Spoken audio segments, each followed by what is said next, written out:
Hello and welcome to The Gas. I'm Gary Gasteloo. This is the official podcast of American Cars and Racing and AmericanCarsAndRacing.com. Check those out after the show. This is the Gary and Alex show. With me, of course, Alex Nunez. How you doing today, Alex? I'm great, Gary. Thank you once again for including me in this project. And today, man, what a project it is. We have a packed show. Coming up later on, we're going to be joined by one of NASCAR's hottest new young drivers, Mini Tyrrell. He even has the hot NASCAR name. He's just 21. He's already had an amazing racing career that you will not believe.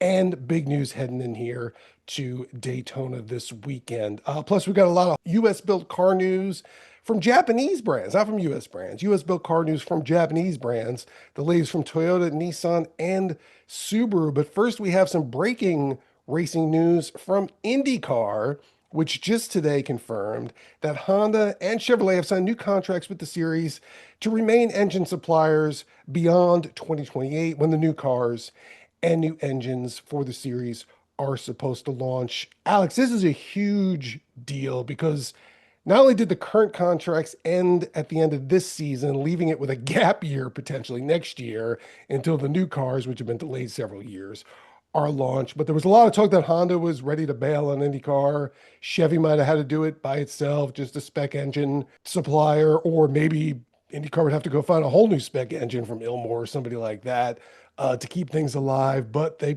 pulled it off. They're keeping Honda and Chevrolet around. And one of the ways they did it, this is something a lot of people might have missed last year. We talk a lot about the NASCAR charter system. IndyCar started a charter system last year. It's not quite as developed as NASCAR's. All it does is guarantee you a spot in each race. It issued 25 of these charters to the top teams. And now it's issued Honda and Chevrolet each one charter, which they can use to enter their own teams or even sell it to somebody else or lease it to somebody else. Whatever they want to do with that, just a little spiff to keep them interested and to keep them on board as the engine suppliers. Big sigh of relief here, I think, from IndyCar fans, Alex. Huge. I mean, I think it would have been disastrous for IndyCar. The team's investment dictates a lot of the success, but you're talking about a spec chassis. If you went to a spec engine on top of that, it's like, oh, it would have been a rough look, especially if like you said, if you had to go to like Ilmore and then, have a spec engine and then do some sort of, fakakta deal where it's like, oh, we're going to have a Honda sticker and a Chevy sticker so that, allowing the manufacturers to air quotes be involved. This is the real deal. Real engines from Chevy and Honda, the opportunity to run a factory team. Do I think IndyCar could stand a third engine manufacturer? Yes, but this is a huge and important thing for IndyCar. And I think it's timely. IndyCar has some juice to it right now. The Fox deal is important. Fox is going to promote the hell out of this series. I think that's probably was another sort of factor. I think people are reading tea leaves here, seeing that the future for IndyCar is looking bright. And finally, 2 years from now, when we get the new car for these new engines to,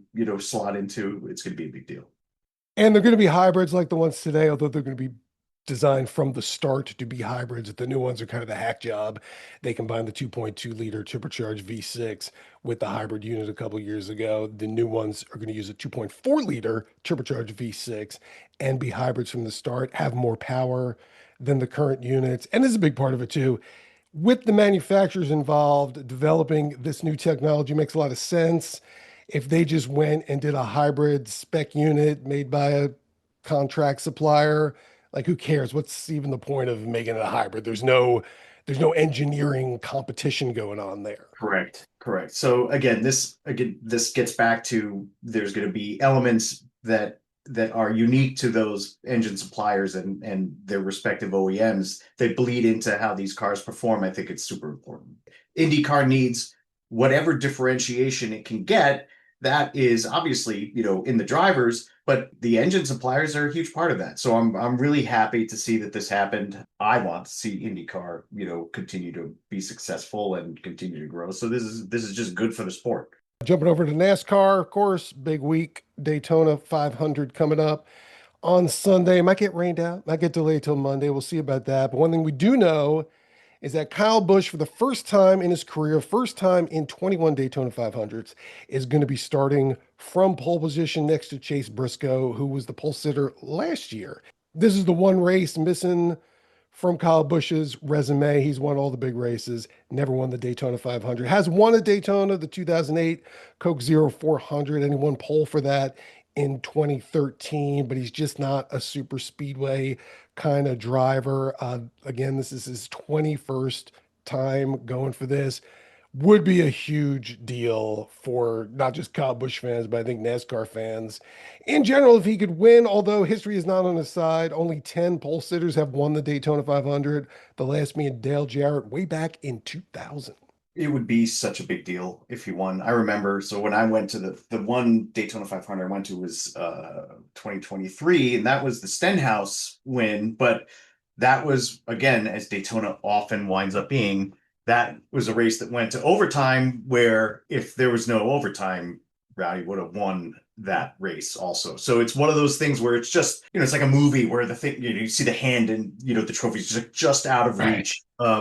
So there's a lot of people going to be rooting for him to get this. It's exciting when you have these sort of sub narratives that come up around the race, which is an inherently exciting thing, because the Daytona 500, it's pack racing, but then, I mean, the last third of that race is chaotic. It gets absolutely nuts, and anybody can win because half the field can be wiped out in that race at any given moment.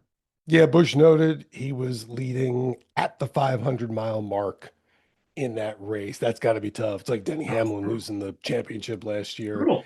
in overtime after dominating the final race of the season. Of course, before we get to the Daytona 500, we've got the O'Reilly Auto Parts Series race at Daytona. And before that, the Fresh from Florida 250 NASCAR Truck Series race.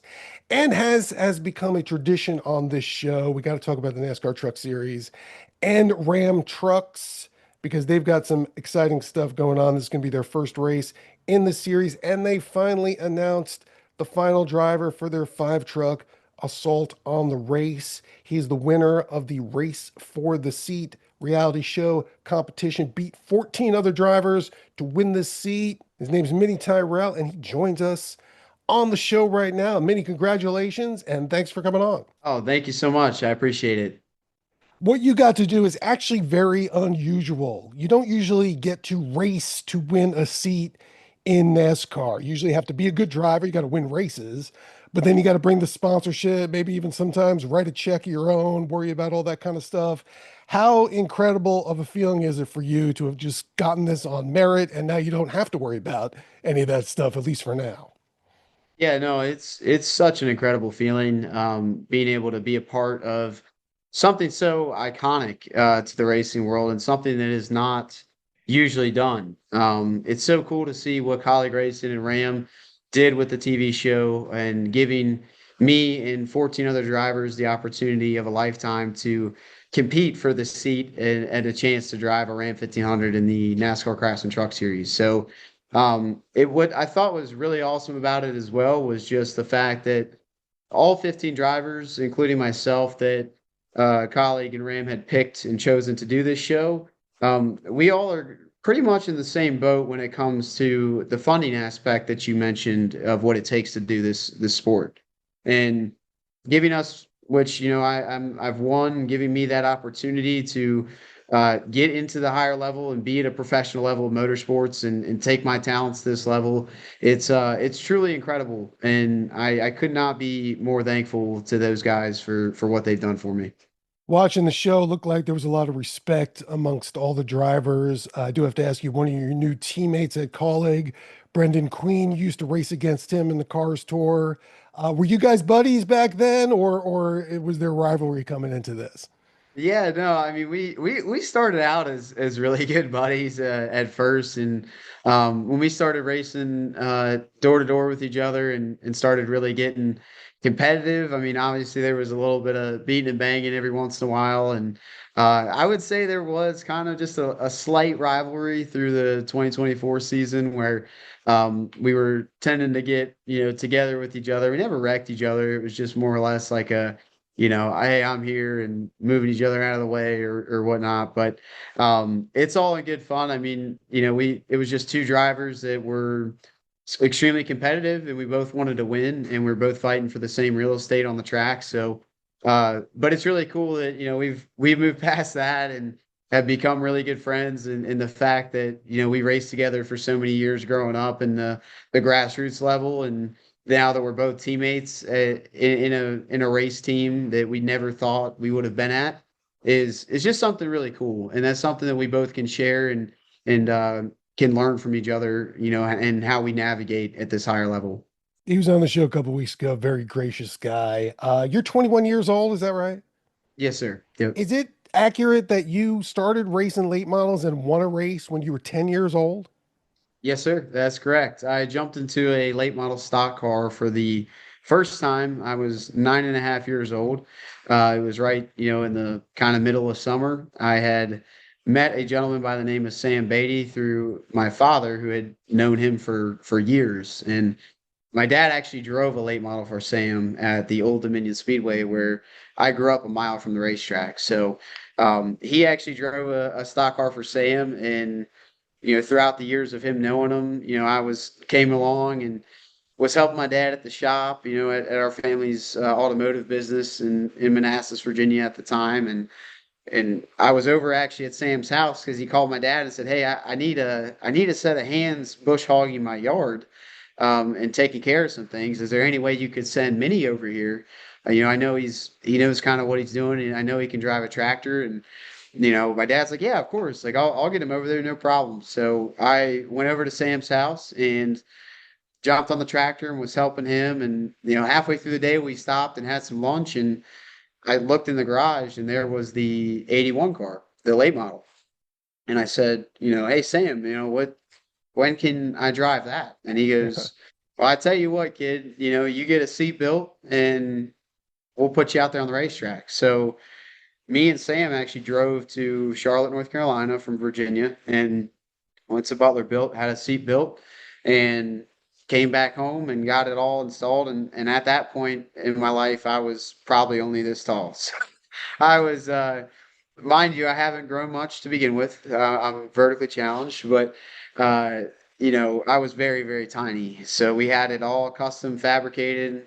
Pedals were extended. I was as far forward as I could be, just up on the wheel. And we had to find a racetrack that would allow me to race, because NASCAR sanctioned facilities and short tracks, you had to be 14 years of age to compete.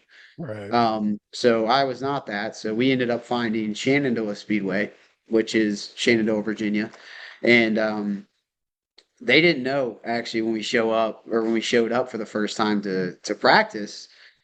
I walked up to the gate and I said, "Hey, I'm the driver, and I'm little." And the lady's like, "Oh, you're so cute." Like, my dad was there with me, and he's like, "No, like, he's the driver." And she's like, "Yeah, that's great. Like, fill this out." Like, didn't think anything of it. So, we went in there and practiced, and I ended up being like 4/10 of a second off of the pole sitter the weekend prior. So ended up racing, and it kind of just went on from there. Went to win two races at 10 back to back, and won my first championship at 10 and 11 years old, and then went back the following year to Shenandoah and won another late model stock championship. Unbelievable to think you have that kind of experience already. Your background, of course, in short track mostly.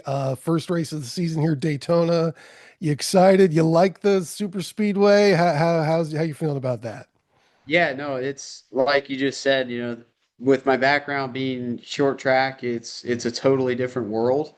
And it's a lot that I'm going to have to get used to, and it's a lot that I'm going to have to learn. So, even just with doing my rookie test in the truck at Rockingham Speedway this past weekend, um, I'm sitting there thinking like, okay, what am I feeling?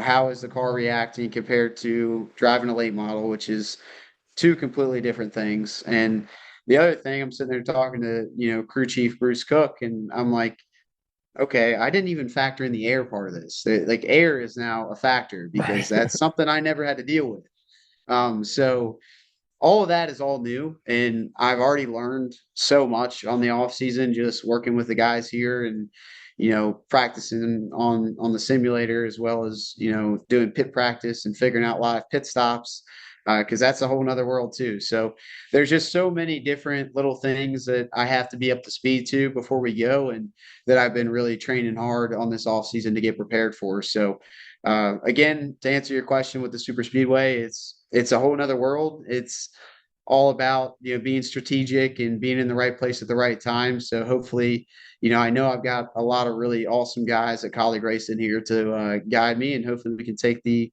number 14 Ram 1500 to the front. One of them is going to be your teammate for that race, Tony Stewart, who's going to be in the free agent car. Have you interacted with him yet? Have you got to work with him yet? So I have not been able to interact with him in my time being here at Kaulig Racing, but I have interacted with him as a child when I went to Richmond Raceway and Martinsville Raceway or Martinsville Speedway, and I went there and had met Tony at Richmond, and I was walking around as a little kid with like resumes of my racing career in my bag, and I was having a kickball tournament for my mission, Minnie's mission, in September, and I was handing out flyers for that. And I looked at Tony and I said, "Hey man, I want you to be at my kickball tournament." And I handed him that flyer, and he looked at it and he looks at me, and mind you, I'm still this tall and Tony's this tall, and he's like, okay. And he folds it up, puts it in his pocket, and he's like, well, it's nice to meet you, Minnie. And he walks on, and then I saw him at Richmond again, and he come down from driver intros and he hands me his Coca-Cola bottle that he was drinking. And I grabbed it, and he, walks on, and I looked at my mom and dad. I'm like, what do I do with this? Like, I didn't know as a kid, right? So they're like, no, you keep that. Like, fans want that, and I'm like, oh, okay. So I still have it to this day. And I hope that I can.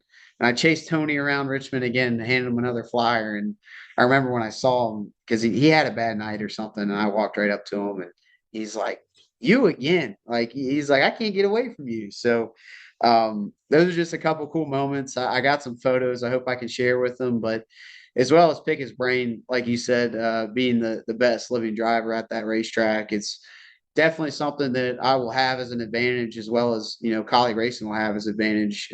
Taking a guy like that to Daytona and being able to pick his brain and understand kind of what he thinks, and any advice he can give me to be successful at that racetrack.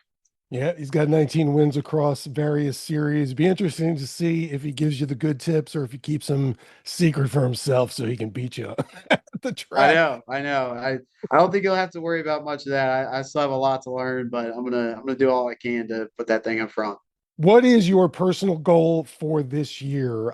Do you think the team's going to be competing for wins, or do you just want to be the best of the five Ram trucks?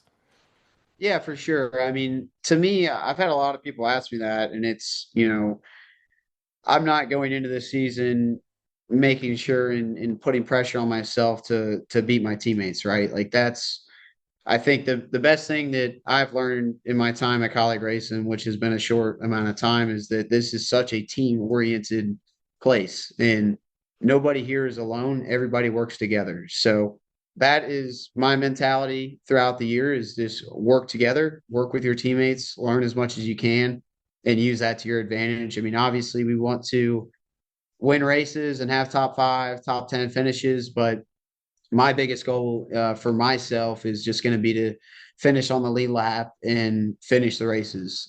Just being that it shows the guys here that work so hard to prepare these Rams and bring them to the racetrack that, I respect our equipment. I respect their work and their work ethic as hard as they work. So I just want to finish the races and be on the lead lap, and those top five, those top 10 finishes, and hopefully those wins, those are just going to come along with it. All right, Mini Tyrrell, congratulations again, and best of luck at Daytona and with the whole season, 25 races. Yes, sir. Thank you so much for having me on. I really appreciate it. Alex, we had Brendan Queen on a couple of weeks ago, basically genetically engineered to be a Ram truck NASCAR driver. Now we got this kid who's spectacular driver. I mean, he won races when he was 10 years old. I was looking at them on YouTube. They're there. It happened. He was driving real deal late model cars at that age. He was in the car series when he was 14. He finished third in 2024 in the car series the last time Brendan Queen won the series. So this guy's a really legit driver. And as you can hear, spectacular to interview as well. Sounds like he's really smart, gets it. And Ram kind of stepped in it again with this guy. Yeah, I mean, Ram is super lucky, but NASCAR, honestly, NASCAR is blessed to have some of these young drivers that are now climbing into these nationals through the national series ladder in the sport because these guys love the sport. I mean, they live and breathe it. Like you said, they're like genetically engineered to be NASCAR drivers is because they sort of grow up in like a NASCAR laboratory almost. So this outcome is is great for them. It's great for Ram. It's great for the sport. Easy people to root for who are going to be racing in NASCAR for a long time. And the fact that Ram, through the competitive nature of how they filled that seat, you got to learn a lot about these drivers, along the way. People, I think, are going to go in there, having a little more of a rooting interest. That whole Ram lineup is going to be super fun on Friday night. I'm extremely looking forward to watching that race on Friday night. It's a race within a race. You got Brendan Queen, you've got Mini Tyrrell, Daniel Dye, Justin Haley, and then Tony Stewart It's in one of amazing. the other trucks. I mean, and then on top of that, the race itself, Cletus McFarland's going to be in it, Travis Pastrana, a lot of celebrity action in the race. But I mean, that Ram race, hopefully the team does good and they're not racing for last place. But just seeing those five drivers go at it ought to be a blast. Again, really important. It shows the importance of another manufacturer coming in and really throwing support behind the effort. Five trucks is a lot of trucks, and that's on the first race, of the year for Ram. It's not like they're coming into the series, there's two, three trucks, and then it grows, by the end of the series or whatever. It's all in fun names behind the wheel. I think it should be exciting. I think this is going to be a great watch Friday night. There's a lot of juice with NASCAR right now, and NASCAR's taking advantage of this. I mean, you live in the city, Gary. You saw what they just did with the with the billboard stunt for the Guinness World Records, and you sort of can smirk and chuckle at that stuff. But I feel like all of that kind of stuff works better when you have organic interest in the racing. And I feel like there is a lot of organic interest in the racing right now. Yeah, it launched the new Hell Yeah marketing campaign right after the Super Bowl on Sunday when it gets to take over Sunday sports. The commercial that's online, you can find it online. Pure NASCAR, there's beer, there's explosions, there's donuts, Oh, it's just awesome. absolute mayhem. They are back to old school NASCAR fandom.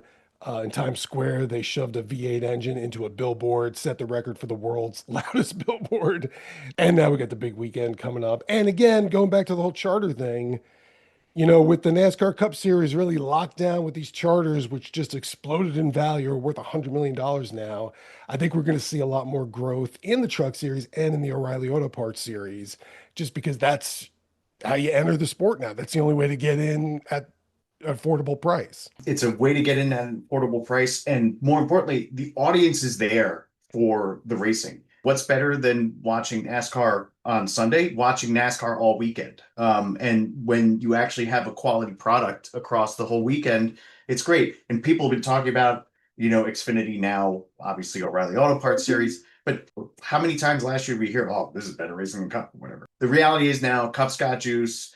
O'Reilly has juice, and Trucks has like an unbelievable amount of juice. And I think, as we've talked about and touched on in the past, that's really important because, I mean, the Truck Series is the series that is still most connected to the actual OEM products that sell in mass quantities. Well, looking forward to the Great American Race. Now we got some American car news to talk about. Kind of wild stuff going on right now. A lot of automakers from other countries building cars in the United States right now, partially because of tariffs, partially because they were planning on bringing electric cars here when the old federal tax credits were still in effect. Nevertheless, here's what happened this week. Toyota took the wraps off of its new Highlander, one of its most popular models for the past couple of decades.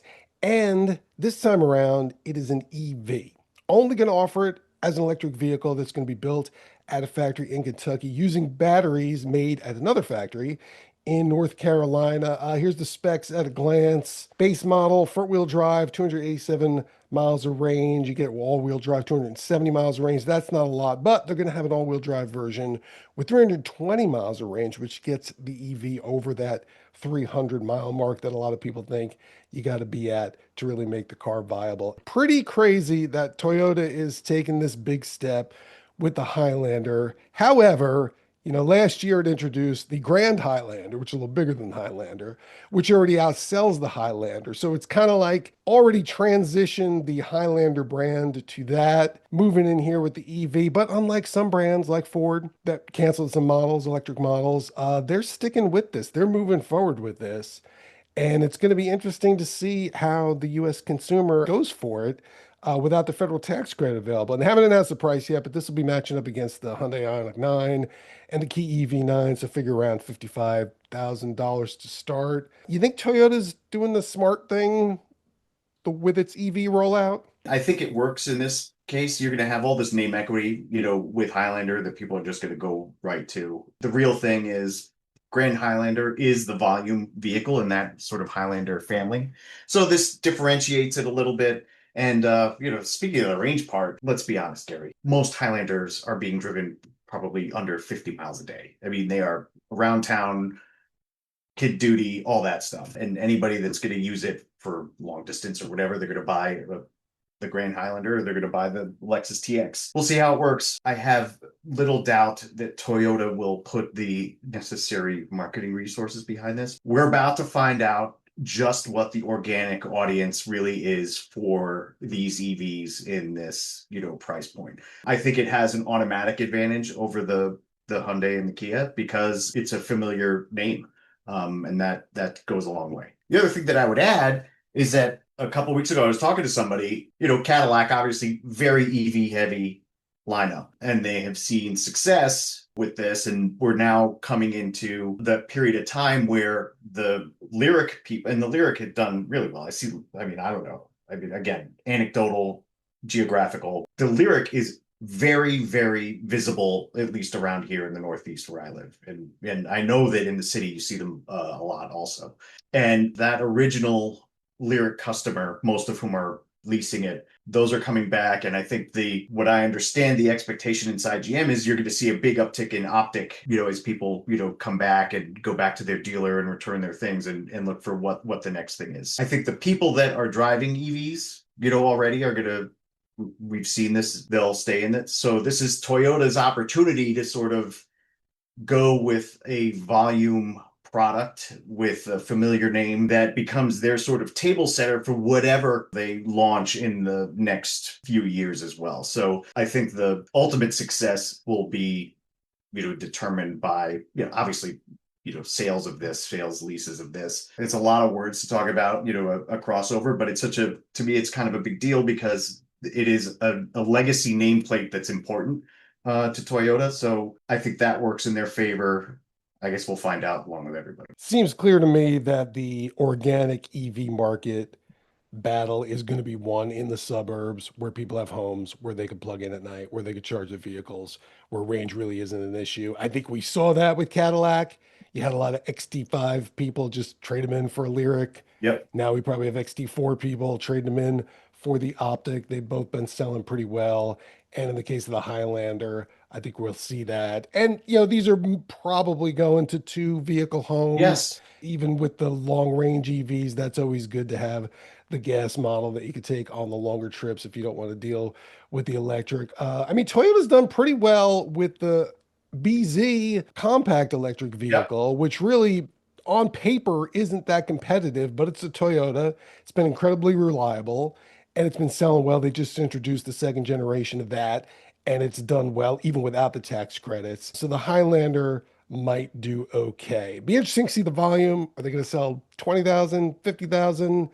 That's hard to say. We won't know that for another year. And of course, Toyota's not giving up any of its other models. They've got the Grand Highlander. No, there's very little risk here in them launching this. And just to add to what you were saying, it's like all the suburb reasons that it could work. The other one is the price point is not an obstacle in that environment either. So that's the other thing. We're not talking about, will Ford's supposed $30,000 EV pickup get cannibalized by the Maverick, which There's a high likelihood of that happening. Totally different scenario for something like this, which is a well-established suburban fixture. Nissan got something a little bit different going on. We were talking about the Leaf last week. That's their electric car, but they've got the complete opposite of that in the works for the next couple of years. Unlike Toyota, which builds the Tacoma in Mexico, Nissan builds the Frontier, its body on frame pickup truck, in its Canton, Mississippi factory. And now it's talking about adding some new models as the next generation truck platform comes up in a couple of years. One of them is a new Xterra 4x4 off-roader that would compete directly against the Toyota 4Runner, the Ford Bronco, and the Jeep Wrangler. That was a great vehicle from a couple of decades ago that they bailed on when they started going more into the Great stuff. crossover area. One of the other vehicles they had that transitioned from truck to crossover, the Pathfinder, might be going back and becoming a body on frame truck again with this new Xterra and the next generation Frontier. It's an interesting move. I mean, I know Toyota sells tons of those Forerunners and even the Land Cruisers, which are more expensive, and all those Lexus trucks that really don't need to be trucks. They can easily, Yeah. these people would probably be more comfortable if they were crossovers. But Nissan is going hard into this body on frame deal. That's what they're telling their dealers, apparently. And I wouldn't be surprised if Infinity followed them with versions of these vehicles. It's funny, right? What's old is new. This is the exact formula when Pathfinder and Xterra and Frontier were all, built off that same platform, back in the day. I had back then the second generation Pathfinder, which was on that truck chassis, and I love that thing. I think there's a few things at play here. Nissan has other crossovers. They have this new Murano, which is pretty big, mom, dad duty type thing. What this does is we see it now. There's so much juice around, something that's a little more rugged, a little more off-roady. You even see Honda doing it with its Trail Sport versions of their unibody, SUVs. If you want to do something that's a little butched up, going body on frame lets you do that. If the styling and everything is good, the rest sort of takes care of itself, in my opinion. Toyota has demonstrated with the Land Cruiser and the Lexus GX 100% for 99% of people that are even buying and driving those, they would be so much more comfortable and better served in, something that's less trucky. But they look cool, and they put forth that sort of aura, and I think Nissan is going to try and jump on top of that. And there's a lot of evidence from Toyota, especially, that there's a there. So they're going to go and do that and roll the dice. I love the idea of the Xterra. I'm not sold on the body on frame Pathfinder. I just don't think they really need that. But I guess with the rollback on fuel economy regulations, it's making it a lot easier to do this. And we know trucks are generally cheaper to build than Yeah, the crossovers. exterior is really interesting because I'm very curious to see what the styling is. Because one of the cool things about the original Xterra is that a lot of the unique styling elements were really dictated by limitations in the design. So hopefully this is not just trying to sort of cosplay off of something that was unique because it needed to be. It'll be interesting also, the differentiation between Xterra and Pathfinder is going to be super important because Pathfinder still has to be a three-row vehicle. Otherwise, it's totally redundant, right? One other interesting note on Japanese vehicles being made in the United States. Subaru has moved assembly of the Forester Hybrid and all Foresters, but now the Forester Hybrid from Japan to its factory in Indiana. And guess what? It actually lowered the price. When's the last time you saw the price of a new car drop? Cut $1,865 off the price. Now starts at $36,180. That's for a 35 mile per gallon all-wheel drive hybrid. I tested the Japanese built one a couple of weeks ago, and it's great. It's a super Forester. I mean, what are you going to do? And the best part is that powertrain is actually borrowed from Toyota, so it's going to be pretty good. They've also got the regular Forester that starts at $31,445. That's actually the 12th cheapest vehicle that's currently built in the United States. The Crosstrek, which is built there as well, 28,415. That's the sixth cheapest vehicle built in the United States. We may have talked about this before. Cheapest vehicle currently built in the United States, going back to Toyota, the Corolla, $24,120. And the only American brand vehicle in the bottom 12 cheapest cars is the Chevrolet Bolt at $28,995. Everybody's talking about affordability. I'd like to see the other US brands maybe actually make it happen, at least here in the United That would States. be nice to see, but getting back to the Forester for a minute, that's one of my favorite cars I've driven of the current, like, sort of new models in the last year. I drove back to back with the new Land Cruiser, both of which were owned by a good friend of mine, and we were driving around, Charlotte area all weekend, swapping between the two cars. And I've driven older Foresters. This current Forester, hybrid gas, whichever one you want to get, that is an unbelievably good car and an absolute pleasure to drive. So it's nice to see Subaru go all in and just build all of them here. Subarus used to be good, but you kind of put up with them being a little noisy, a little unrefined. This latest lineup is absolutely spectacular. It matches up against anything else. I actually just handed back the new Outback, which used to be built in Indiana, but that one has moved back to Japan in part so they can make more production capacity to build more Foresters, which is Subaru's bestseller by far in that compact crossover segment. New Outback Wilderness, also a blast. I was out in the snow with it and great on the highway, very refined, the whole 9 yards. Subaru's just firing on all four flat cylinders because it still has those flat four engines in their vehicles. Could we get a different kind of SUV this week to test? The Ford Bronco Sport with the Sasquatch package. I'm actually going to check that out in the rocks, so we'll see how hardcore that little thing is. But we'll be back to tell you about that. Alex, good to talk to you, and can't wait to follow up and see who won the Daytona 500 next week.